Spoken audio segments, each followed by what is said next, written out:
Assalamualaikum warahmatullahi wabarakatuh. Kita akan melanjutkan dengan pewarnaan. Pewarnaan yang pertama di sini untuk coloring graph atau pewarnaan ini akan saya bagi menjadi dua submateri, yaitu pewarnaan titik dan pewarnaan sisi. Inti dari materi pewarnaan ini apa? Kita akan mencari berapa banyak warna yang bisa digunakan pada suatu graf sehingga dua titik yang saling terhubung tidak akan memiliki warna yang sama. Dua titik yang terhubung langsung tidak akan memiliki warna yang sama. Di sini,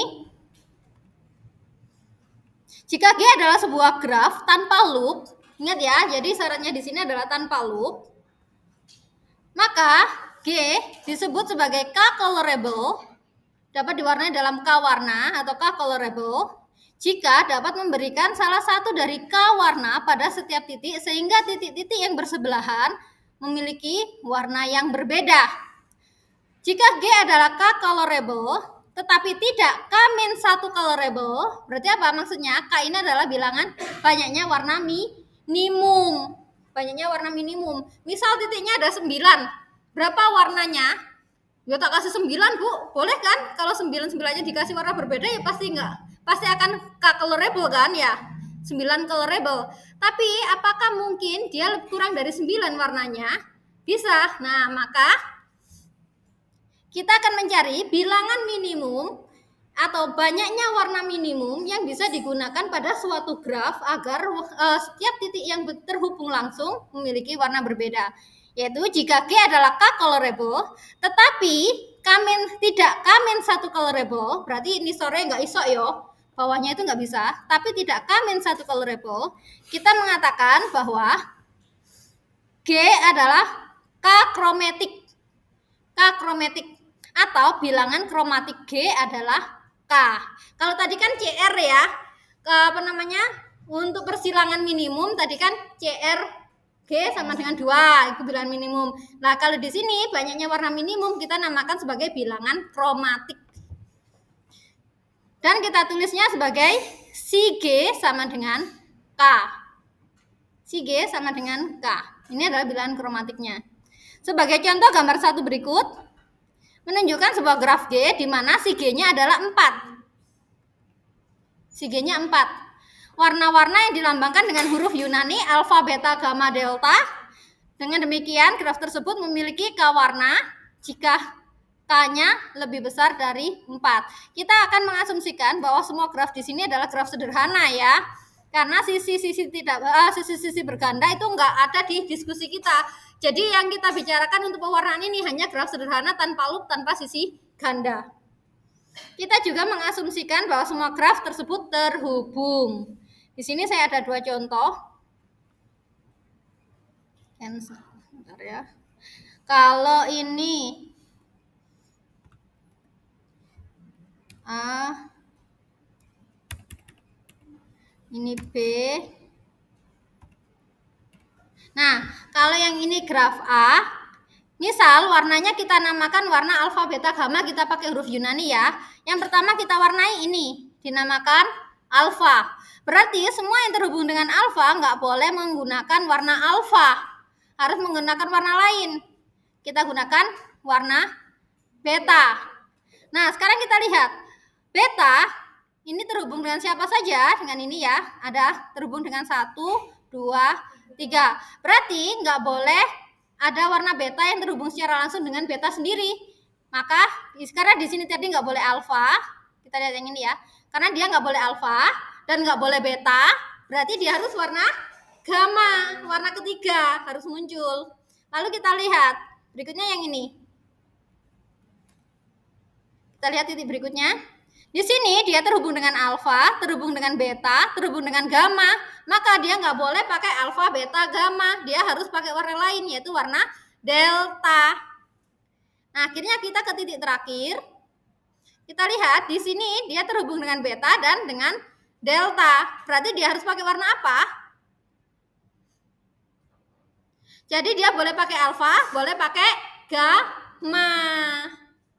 Karena dia kan nggak terhubung dengan gamma, nggak terhubung dengan alfa, maka dia bisa pakai alfa, bisa pakai gamma. Jadi alternatif untuk pewarnaan ini ada berapa banyak warna?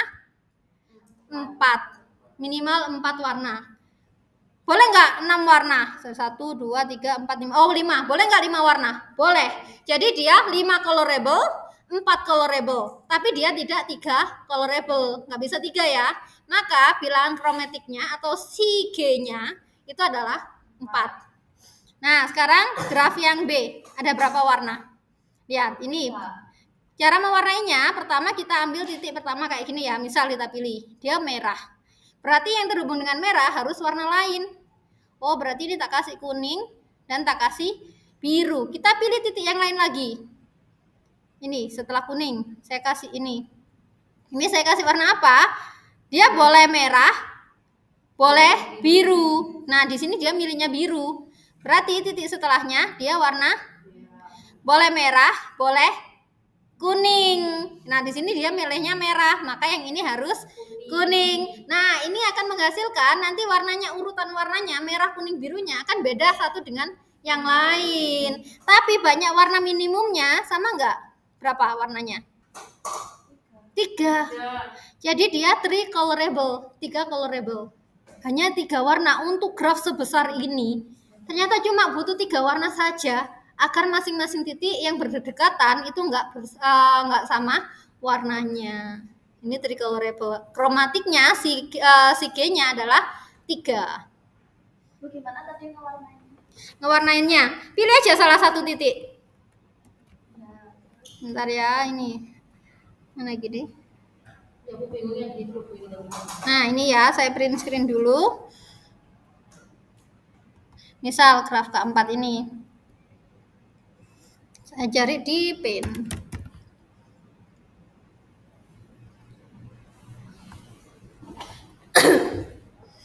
pin agak lemot karena ini pakai berekam.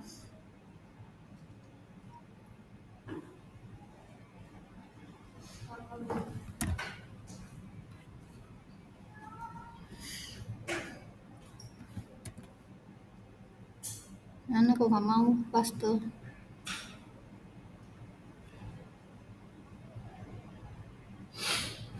Print screen.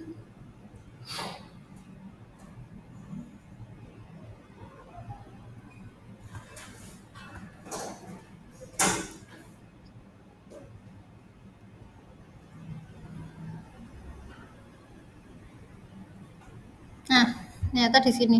Nah, mewarnainya gimana? Kalian boleh pilih titik manapun, terserah. Mau titik mana dulu? Mau titik 1. Ini tak pakai warna merah ya. Titik 1 saya kasih warna merah. Nah, berarti semua titik yang terhubung dengan 1, terhubung langsung dengan 1, itu nggak boleh warna merah. Nah, boleh pilih salah satu. Mau ke mana berikutnya? Mau ke titik berapa berikutnya? Mau 2? Boleh. Berarti semua yang terhubung dengan 2 nggak boleh warna hijau. Berarti 3 dan 4 nggak boleh hijau. Mau kemana lagi sekarang? 3 ini terhubung dengan hijau dan terhubung dengan merah. Maka dia nggak boleh hijau atau merah. Berarti harusnya warna kuning. Mau kuning, boleh biru kepake ya. Kuning 3-nya. Oke. Nah, sekarang kita lihat. Apa 4? Sekarang kan keempat ya. 4 itu terhubung dengan hijau, terhubung dengan kuning, dan terhubung dengan merah. Berarti dia nggak boleh merah, kuning, hijau. Berarti biru. Andai bentuknya seperti ini.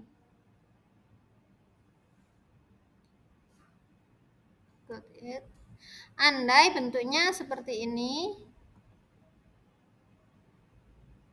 Nah, maka kalau kita berikutnya mau melihat 4-nya boleh warna apa? Merah. Karena 4 tidak terhubung dengan merah. Jadi dia berapa warnanya? 3. Jadi angka kromatiknya adalah 3. Begitu ya caranya. Jadi pilih aja titik mana, lalu cari kasih warna dulu, lalu cari terhubung dengan siapa. Cari satu lagi, ambil lagi satu yang berikutnya yang terhubung, kasih warna lagi sampai habis.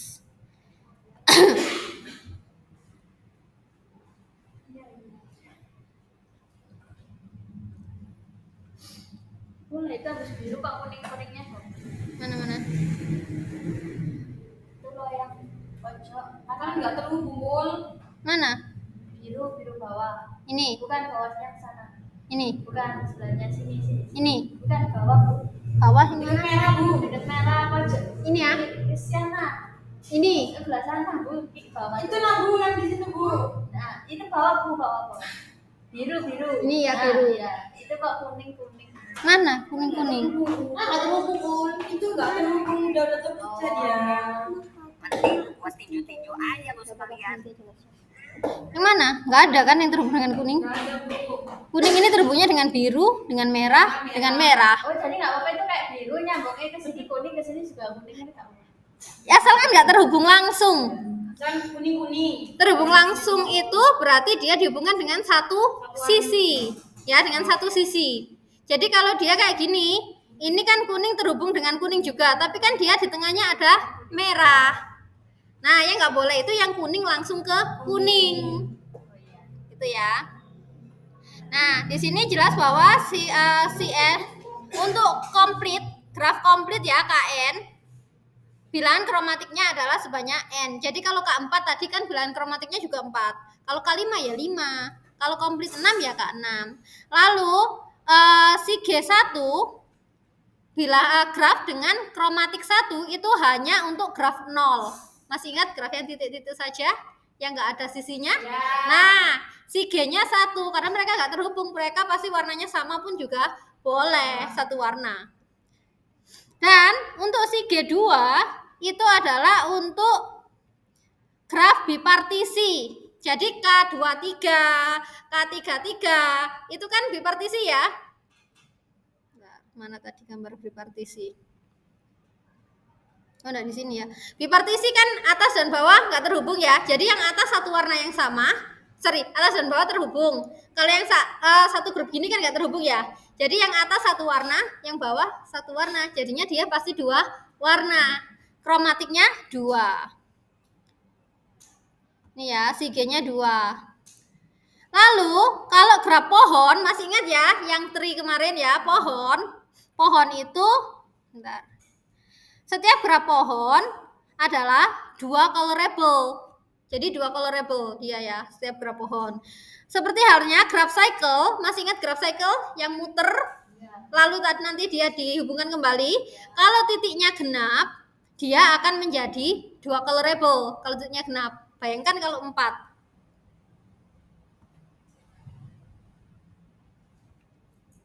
Bayangkan kalau dia 4 titik. 1, 2, 3, 4.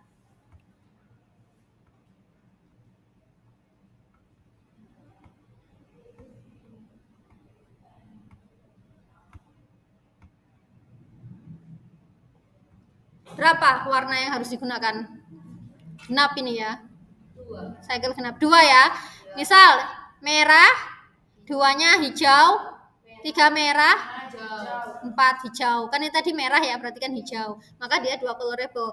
Tapi kalau grafnya cycle-nya ganjil, 3 warna. Kenapa? Karena yang awal dan yang akhir nanti akan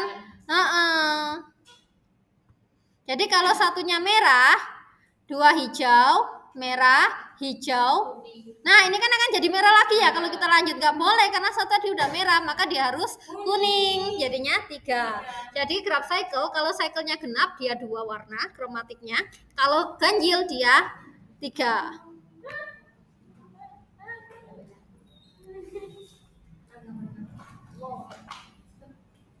Nah, ini juga nanti ada yang namanya graf Peterson tadi ya.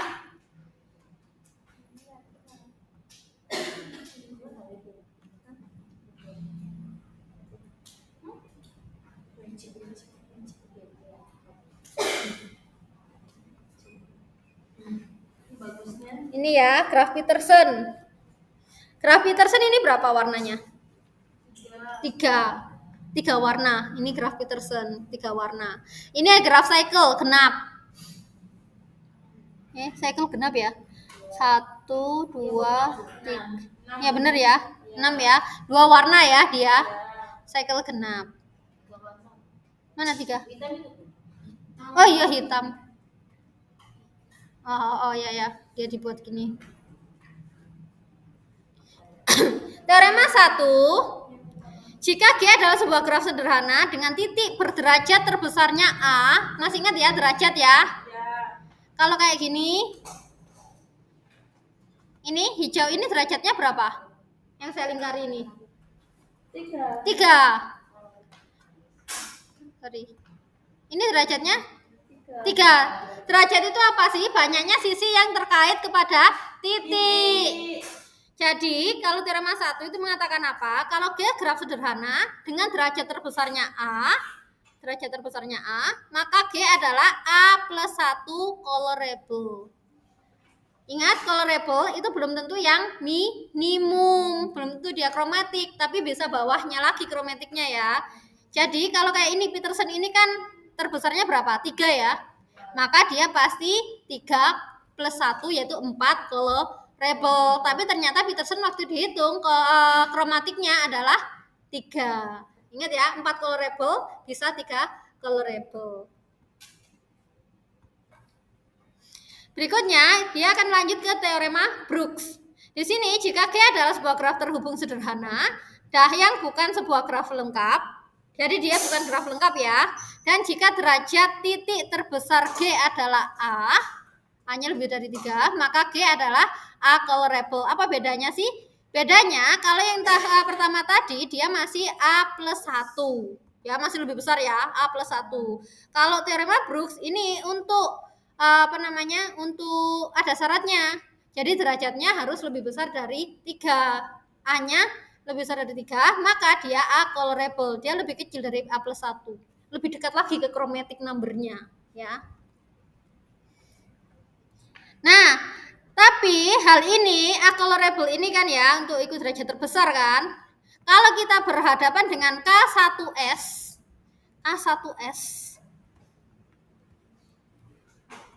Bentar, saya gambarkan kelas 1S. K1S. Misal 1, 2, 3, 4, 5.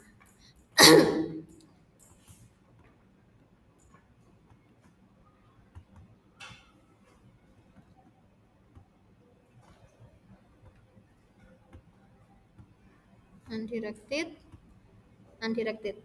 Nah, ini adalah K15. Himpunan yang atasnya 1, bawahnya 5. Ini K15 ya. Kalau seperti ini, berapa warna yang dibutuhkan? 2. Merah, yang lainnya hijau. 2. Tapi kalau berdasarkan teorema Brooks tadi, kalau derajat terbesarnya berapa? Derajat terbesarnya 5. Maka dia 5 colorable. Jauh enggak? Jauh ya, dari 2 ke 5. Jadi dia enggak terlalu efektif untuk graf yang seperti ini.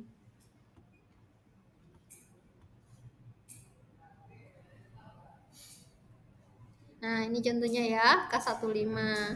Akhirnya ada teorema Apple and Hexen, yaitu setiap graf planar sederhana adalah 4 colorable.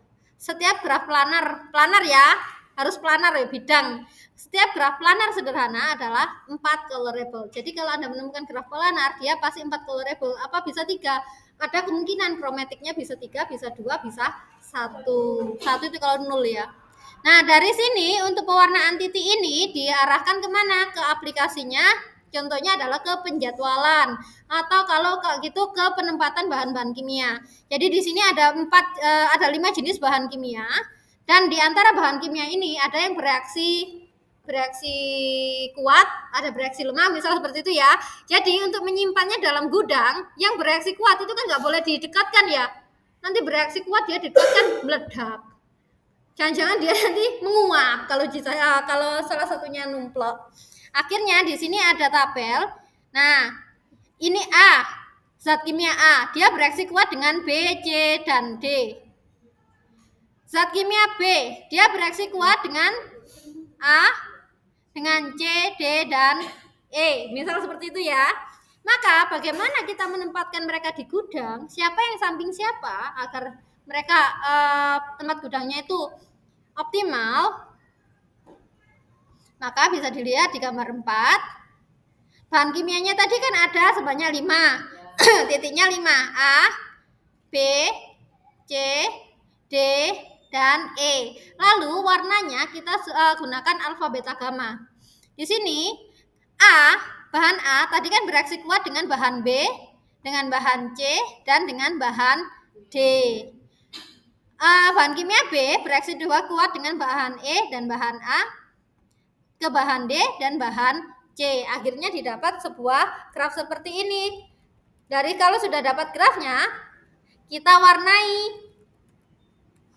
Berarti bahan A, kalau ini kita kasih warna alfa, maka bahan yang terhubung yaitu B, C, dan D itu warna yang berbeda, yaitu beta, gamma, delta. Lalu bahan E ini boleh kita kasih alfa. Jadi disimpulkan apa? Bahan A sama-sama alfanya ya dengan bahan E bisa ditaruh di tempat yang sama. Tapi bahan B taruh bahan B, bahan C, dan bahan D harus di tempat yang berbeda. Itu caranya. Berarti kita butuh berapa tempat? Kita butuh berapa? 4 tempat. Yang harusnya 5 tempat ya, kan 5 jenis. Ternyata kita cuma butuh 4 tempat. Jadi nanti kalau butuh kontainer gitu ya, naruh kontainer untuk bahan kimianya, bahan A dan bahan D tadi terakhir bahan apa? E ya, bahan A dan bahan E bisa ditaruh di dalam satu kontainer yang sama. Yang lainnya kontainer sendiri-sendiri. Jadi menghemat satu kontainer. Tugasnya apa? Temukan bilangan kromatik dari graf berikut. Iya, mewarnai minimumnya ya, kromatiknya. Ini sama kromatiknya juga. Lalu yang ketiga, ini sebenarnya mau yang saya buatkan untuk proyek Anda, yaitu penggunaan pewarnaan ya, pewarnaan untuk jadwal. Jadi Anda nanti boleh jadwal apapun, boleh penempatan barang kayak tadi. Misal menempatkan sabun mandi, apakah harus apa boleh di sampingnya sayuran. Boleh. Nah kayak gitu-gitu kan juga itu ya bisa digunakan ini. Nah itu nanti mau saya Anda proyeknya seperti itu, boleh jadwal, boleh penempatan barang, boleh penempatan tempat duduk di kelas. Ini crash ini nggak boleh jadikan satu, kenapa? Mantannya sama. Nah kayak gitu ya. Ini dulu selingkuhannya dari si ini, maka dia nggak boleh dijadikan satu. Oh itu nggak apa-apa jadi satu, kenapa? Karena mereka saling suka. Nah kayak gitu ya. Itu boleh. Jadi ini nanti kreativitas untuk tugas proyeknya mau saya kearahkan situ. Mau nggak? Mau ya. Jadi penjadwalan boleh, penempatan juga boleh. Ini nomor 3, contohnya adalah penjadwalan kuliah. Jadi dalam kuliah ini ada beberapa mahasiswa yang punya beberapa mata kuliah ya, tapi mereka nggak boleh bersamaan. Misal kelasnya jadikan satu kelas yang gede ya, satu kelas yang sama, kelas A, B, C. Tapi nanti ada si A ini, ternyata anak ini nggak bisa jadi jadwal ini. Kenapa? Karena bersamaan dengan kelas yang lainnya yang dia ambil. Nah di sini ada berapa banyak periode untuk menyusun ke-7 mata kuliah. Jadi di sini mata kuliahnya A, B, C, D sampai G, banyak mata kuliahnya ya. Mata kuliah A itu ternyata memiliki mahasiswa yang sama dengan mata kuliah B, mata kuliah C, mata kuliah D, dan mata kuliah G. Tapi dia nggak ada yang dari mata kuliah E dan F, nggak ada yang sama dengan mahasiswa di E dan F. Nah ini nanti dari sini dibuat dulu grafnya, dihubung-hubungkan dulu, baru diwarnai. Berarti butuh berapa sesi jadwal? 7. Nah nggak tahu. Oh iya. Nyusun jadwalnya ke-7 mata kuliah. Jadi kayak gini ya, misal mata kuliah C dengan mata kuliah E, ini kan nggak ada hubungan ya. Ada kemungkinan mereka bisa ditaruh di jam yang sama, ruang yang berbeda. Kayak gitu loh maksudnya. Paham ya? Kan kalau mereka ada mahasiswa yang berhubungan antara C dan E, ada mahasiswa yang sama, kan nggak boleh ya. Nanti mereka crash. Jadi itu yang ditata. Silakan dikerjakan untuk yang nomor 3. Lanjut ya, kurang 30 menit. Yang terakhir kita adalah pewarnaan sisi. Jadi tadi kan pewarnaan titik, kita pewarnaan sisi. Kalau pewarnaan sisi ini gimana? Berarti dia itu adalah kita pakainya K colorable pakai E. E-nya itu it's. K it's colorable. Kalau tadi kan colorable saja, kita sekarang pakai K colorable E. Nah, jika sisi-sisinya dapat diwarnai dengan K warna sehingga tidak ada dua sisi bersebelahan, yang memiliki warna sama. Jadi kayak gini. Ini sisi 1 ya, saya warnai merah. Berarti sisi yang ini yang terhubung langsung dengan 1 ini nggak boleh punya warna 1, nggak boleh warna merah. Dia harus warna yang lain. Warna apa? Di sini dia pakai warna 2, warna 3, warna 4. Terserahlah di sini ya, pokoknya warnanya harus warna yang lain. Lalu, jadi sama caranya kayak titik tadi, tapi ini ganti sisi. Yang menghubungkan siapa? Titik. Dibalik ya. Dibalik. Nah, kalau kayak gini dia pakainya si aksen G. Si aksen G-nya dia adalah 4. Jadi sisinya butuh 4 warna. Itu angka itu buat warna. Warnanya. Warna 1, warna 2, warna 3. Coba dilihat ini. Sisi dengan warna 1, apakah terhubung dengan warna 1 juga? Enggak. Kan warna 1 juga di sini ya. Nah, kayak gitu ya. Nah, di situ nanti ada yang namanya teorema Fishing. Yang menghitung apa? Kalau graf sederhana, derajat terbesarnya, derajat titik ya, derajat titik terbesarnya adalah A, maka berlaku A derajat terbesar kurang dari banyaknya warna sisi kurang dari A plus 1. Sisinya itu nggak boleh titik yang sama ya, Pak? Iya, nggak boleh terhubung dengan titik yang sama. Yang menghubung, kalau tadi kan titik dengan titik sisi ya yang menghubungkan. Sekarang sisi dengan sisi titik yang menghubungkan. Berarti sisinya nggak boleh di titik yang sama. Nah, jadi kalau ada ini titik, sisi, semua sisi yang terhubung dengan satu titik yang sama ini nggak boleh warnanya sama. Nah, ini untuk tugasnya temukan indeks kromatik. Indeks kromatik tadi ya, si aksen G-nya tadi ya, kromatik minimum untuk sisi. Ini ada 4 graf. Ya, ini tugas 2-nya. Tugas 1 ya, tugas 2 ini ya. Tugas 2-nya. Ya, sekian. Assalamualaikum warahmatullahi wabarakatuh.